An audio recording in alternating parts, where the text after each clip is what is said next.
Good day everyone. In this video we are going to talk about the future of the Internet of Things and the risks associated with it. In particular, the privacy and security issues concerning users and companies and how these risks can undermine trustworthiness. We will also examine the potential advantages in such an era and what the future may hold. Moreover, we will review the paper entitled Inside Risks: The Future of the Internet of Things by Lindqvist and Peter Neumann. The Internet of Things, also known as IoT, is a network of physical objects such as devices, buildings, and vehicles which, by virtue of being embedded with sensors, software, and network connectivity, enable us to monitor, collect, and exchange data. The IoT will be everywhere, at hospitals, throughout your home, on your wrist, and also in more familiar places. We are currently transitioning to the IoT era. This will transform our lives and daily routines. Nevertheless, as with every new technology, the IoT has both benefits and risks. The main critical challenge of applied IoT research is security. The IoT network involves diverse devices. Therefore, each system will have different security requirements. If the security dependencies in the network of things are not adequately considered, IoT can risk your safety, data, and therefore privacy in your daily life. But if it is so dangerous, why would we use it? Well, IoT can entail many more benefits and opportunities through knowledge. It can improve communications and enhance service delivery mechanisms to improve living standards.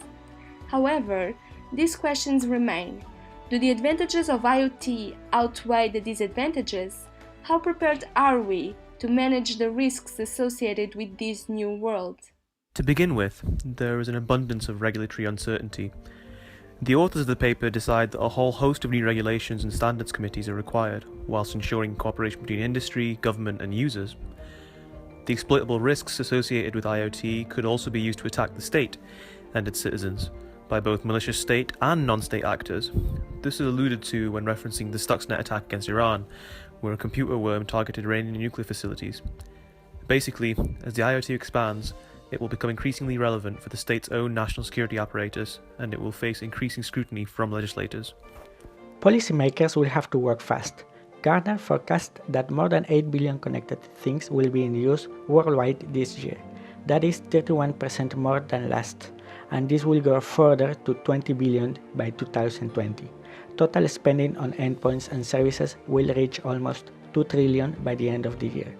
Consumer applications will represent 63% of total IoT applications in 2017, with 5 billion units of connected things. The Internet of Things is transforming every part of our lives: the home, the office, city streets and beyond. IoT products give us greater control over door locks, lights and appliances. They offer insights into resource consumption habits. They streamline business processes and they connect us to the people, systems, and environments in our lives. Any entry-level IoT products fit smoothly into the patterns of daily life by simplifying routine tasks. Finding your keys, unlocking your door, turning lights on and off. These and other habits can be automated with sensors and intelligent software. A truly smart home is full of products that know your preferences, anticipate your needs, and respond dynamically to your behavior, so you can spend less time micromanaging your house and more time living in it. We all know we should try to conserve electricity, water, and other resources, but modifying our habits can be hard, especially when we cannot see the immediate benefit. Many IoT products target resource use by tracking and displaying real-time data to users and by automating the operations of lights, appliances, and temperature systems to aid conservation. Companies will take full advantage of IoT devices, platforms, and tools to build business models that will thrive in a more interconnected world. So, what are the risks that can arise from continuous monitoring and increased interconnectedness in our daily lives? Various risks are outlined in the paper under several categories. The authors hoped that their article would serve as a wake-up call to professionals and users alike, which aims to emphasize the importance of ensuring the trustworthiness of the IoT environment. Due to the ubiquity of the IoT, it is imperative that the various aspects of trustworthiness are duly considered and significantly improved. In terms of human safety risks, successful attacks on the IoT can impact human safety as well as potentially cause death and destruction, whether that be directly or indirectly. Hospitals and healthcare establishments already use devices that are remotely controlled and accessible things. This includes patient monitors, body scanners, pacemakers, defibrillators, infusion pumps, main and auxiliary power, lighting and air conditioning. If compromised, people could literally be killed through malicious software and actors remotely. The same goes for self-driving vehicles. Security and privacy risks. The prime example the authors give is a recent DDoS attack on DIN, a domain service provider, which demonstrates the ubiquity of vulnerabilities in the IoT since many devices were hijacked and became unwitting botnet zombies using the malware Mirai that searches for vulnerable victims and exposes what the authors call the top, or just one of many hazardous icebergs, as the DDoS attack significantly interfered with users' access to major services such as Twitter, Amazon, Netflix, Reddit, and Spotify. The attack involved tens of millions of devices and it illustrates the risks of having many things connected and being used for malicious purposes. In terms of management risks, many IoT devices are difficult or impossible for users to update, and that means security updates are extremely difficult or even impossible in some cases. Robustness. So the authors argue that there needs to be a total system trustworthiness that addresses the potential vulnerabilities in the devices, as well as firewall security and configurations, network connections, cloud services, the internet itself, the users, and the malicious actors. The IoT also must be resilient to insider misuse. Internet firewalls capabilities need to be significantly bolstered in the face of potential misuse by outsiders. Fixed passwords and default encryption keys should be avoided, even though they are quite common today. They were exploited by the Mirai malware and the DDoS attack on DIN, for example. When a device is being updated or recalled, the firewall has to ensure protection for the remaining devices on the IoT. In terms of functional interoperability, standards are needed to facilitate interoperable installations involving many different vendors' devices. Functional interoperability involves the exchange of information without error, and therefore this will involve a range of different operating systems depending on the thing, its purpose, and the scale of the operation it is involved in. The authors essentially argue that these problems remain unsolved but categorically state that they should be solved. However, they do provide some general suggestions and guidance regarding how these problems can be solved. Different types of things should be studied and prototypes developed in R&D such that all reasonable risks have at least been addressed. Even a few successful cases would be invaluable for paving the way for how things are done in future. It would be extremely useful for everyone competing in the IoT marketplace because a few trustworthy examples would act as vital guidance for IoT developers. They also suggest better education for IoT developers regarding security, privacy, reliability, and trustworthiness. More broadly, because IoT developers may have even less security expertise than traditional software developers. Could governments have a positive influence in terms of ensuring trustworthiness in the Internet of Things? Although the authors encourage government involvement in terms of cooperation and regulation, they follow on from the Keys Under Doormats report by Awelson, where it's argued that there are tremendous risks associated with governments mandating access to data and communications in tech. They do not welcome government overreach. The risk of dumbing down cybersecurity and cryptography for government would be enormous and especially bad for the IoT. But the government can still play an active role when addressing issues in trustworthiness. The government has the resources to invest in researching security and privacy risks, and it can also provide the necessary funds to set standards to enable functional interoperability, model good practices, encourage adequate security management, and punish malicious actors.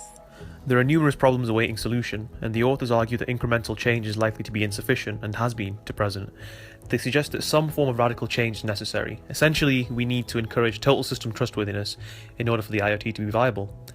Current advice regarding safety and security needs to be significantly revised because the risks arising from the IoT are far more pervasive because of its ubiquity and the variability of the devices. The degree of caution and common sense required has not been determined yet, and for the IoT to be viable, it requires serious coordinated efforts from several entities. This includes governments, standards committees, and user communities. We need to develop trustworthy hardware and software components alongside deployment and development practices. Worryingly, individual IoT devices could be built into a new botnet at any time, whereas previously botnet attacks can often be stopped by blocking the command and control servers that orchestrate the attacks. The authors also wonder who should take responsibility for fixing these devices. Upon whom, users, vendors, manufacturer, organization, person, so on, does each of the burdens of responsibility fall? And since each of the alternatives has its own set of risks, how would that be dealt with? A specific example the authors gave is if your home burns down because of having an attack on your installation, or your negligence in failing to protect your technological devices, could your insurance companies deny coverage for known but unaddressed vulnerabilities or even pre-existing conditions? What about the ethics involved in monitoring all this information from users? It's not only about monitoring the information but also collecting and processing it. Safety, trust, and privacy issues will arise from this proliferation of interconnected devices because their security, when connected to other systems, is not totally addressed or even completely known. Hence, security requirements of one device can be different from when that device is connected to others and thus susceptible to be deeply affected by security threats, such as DDoS attacks, which the authors cite as well. Moreover, the desire and need for more data is ever growing since there is a clear financial and social incentive for the IoT. Absolutely, this information is of interest to companies who want to know the behavior of consumers and our clients. Furthermore, the information retrieved from the IoT will occur at a much larger scale, so data mining algorithms are a way of analyzing this huge amount of data and to make autonomous decisions, which ultimately results in improving the efficiency of firms and saving time for customers. Such algorithms include clustering algorithms for unsupervised learning, predictive classification algorithms for objects with unknown labels, association rule mining algorithms which are used to detect events that frequently occur together in no particular order, sequential patterns to identify events that occur frequently together in some particular order, outlier detection algorithms that analyze trends, how these evolve over time, and detect the objects responsible for such behavior. Time series analysis, which can be used to estimate statistical properties of data and for prediction. On this note, the authors could have emphasized that the risk associated with the IoT could actually be a danger to the integrity of the data monitored by, collected from, and transmitted through the IoT. For example, if attackers exploit vulnerabilities to interfere, manipulate, and illegitimately modify data stored in other databases that otherwise may not have been so easily accessible if it weren't for the IoT. However, significant work and research has been done on the potential for blockchain technology to be used for securing the IoT. What do you mean by blockchain technology? A blockchain is a database that maintains a continuously growing set of data records. It is distributed in nature, meaning that there is no master computer holding the entire chain. Rather, the participating nodes have a copy of the chain. It is also ever-growing. Data records are only added to the chain. It consists of two types of elements. Transactions are the actions created by the participants in the systems, and blocks, which records these transactions, make sure they are in the correct sequence and have not been tampered with. They also record a timestamp when the transactions were added. Blockchain technology can be used in tracking billions of connected devices. They can enable the processing of transactions and coordination between devices. The cryptographic algorithms used by blockchain would make consumer data more private. So, can blockchain technology be the answer to IoT privacy and security concerns? Although blockchain has the desirable qualities of being both cryptographically secure as well as transactions and activity upon it being verifiable, it has its problems. Dr. Sarah Michael-John at University College London wrote a paper on how transactions on the blockchain are actually traceable and not necessarily entirely anonymous. In conclusion, existing legislation, policy frameworks, and current best practices are insufficient for the upcoming challenges as IoT devices become increasingly ubiquitous in our daily lives. There is a need to protect the users from being hacked by making a hacker's job more difficult. IoT devices require deep research to handle security issues. The interconnection between devices will require different security configurations, and developing these configurations requires extended research capable of addressing security threats derived from exploiting the vulnerabilities associated with a new interconnected world.